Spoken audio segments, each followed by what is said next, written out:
আসসালামু আলাইকুম, আনিশা কিচেনে সকলকে স্বাগতম। আজকের রেসিপি হচ্ছে এগ রোল। তার জন্য আমি প্রথমেই ময়দা মেখে রেখে দিয়েছিলাম। তো ময়দা তো আমরা সবাই মাখতে জানি, তার জন্য এটা ভিডিও করিনি।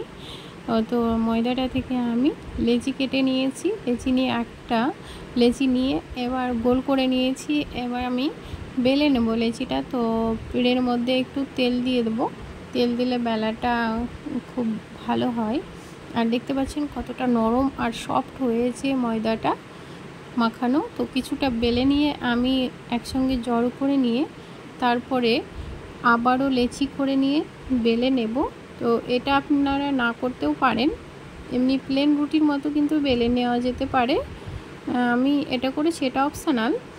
তো রুটিটা বেলা হয়ে গিয়েছে। এবার একটা গ্লাস নিয়েছি আর একটা ডিমকে ফাটিয়ে নেব। গ্লাসের মধ্যে ডিমটা ফেটিয়ে নিয়েছি আর ওর মধ্যে একটু লবণ দিয়ে ভালো করে গুলিয়ে নেব।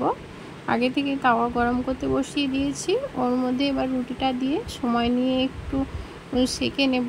এক পাশ সেঁকা হলে অপর পাশ উল্টিয়ে আবার সেঁকে নিতে হবে। আর এখানে আমি হালকা করে তেল দিয়ে সমানভাবে ছড়িয়ে দেব চারিদিকে। তো এপাশ ওপাশ করে সময় নিয়ে কিন্তু মিডিয়াম আছে এই রুটিটাকে সেঁকে নিতে হবে। শাঁকা হয়ে গেলে ওই তাওয়ার মধ্যে দিয়ে দেবো একটু তেল আর ফেটানো ডিম, এর সমানভাবে চারিদিকে ছড়িয়ে দিয়ে এবার ভেজে রাখা রুটিটা ডিমের ওপরে কিন্তু চাপিয়ে দেব। আর এপাশ ওপাশ করে আবারও সময় নিয়ে কিন্তু ভেজে নিতে হবে। ভেজে নেওয়া হয়ে গেলে এবার আমি তুলে নেব। সেমভাবে আবারও আপনাদের একটা দেখিয়ে দিচ্ছি, যেমনটা ভিডিওতে দেখতে পাচ্ছেন সেইভাবে আপনারা করবেন, দেখবেন খুব সুন্দর হবে এগ রোলটা। তো রুটিটা সেঁকা হয়ে গেলে ডিম দিয়ে আবার রুটিটা চাপিয়ে সেঁকে তুলে নেব। একটা বাটির মধ্যে নিয়েছি কাসুন্দি আর টমেটো সস দিয়ে আমি এই সসটা তৈরি করে একটা সাইডে রেখে দেব। আর এগ রোলগুলো দেখুন কতটা নরম আর সফট হয়েছে, খুব সুন্দর হয়েছে না। এবার আমি যে সসটা তৈরি করলাম সেটা রুটির মধ্যে চারিদিকে সমানভাবে লাগিয়ে নেব। লাগিয়ে নেওয়া হয়ে গেলে এখানে নিয়ে নেব ঝাল, যদি আপনারা খেতে চান তবেই মরিচটা দিবেন, নয়তো নয়।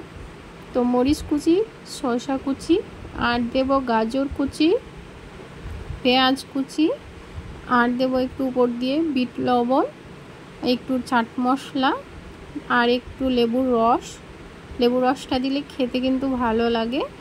আর দেব টমেটো সস দিয়ে এবার জড়িয়ে নেব। যেভাবে দেখতে পাচ্ছেন সেমভাবে আপনারাও করবেন, দেখবেন খুব ভালো হবে। তো একটা কাগজের টুকরো নিয়ে আমি এভাবে জড়িয়ে নিলাম। আর দেখুন এগ রোলটা কত সুন্দর হয়েছে। এই রেসিপিটা যদি ভালো লাগে অবশ্যই like, share, comments and subscribe করতে ভুলবেন না। পাশে থাকা বেল বাটনটি অবশ্যই ক্লিক করুন।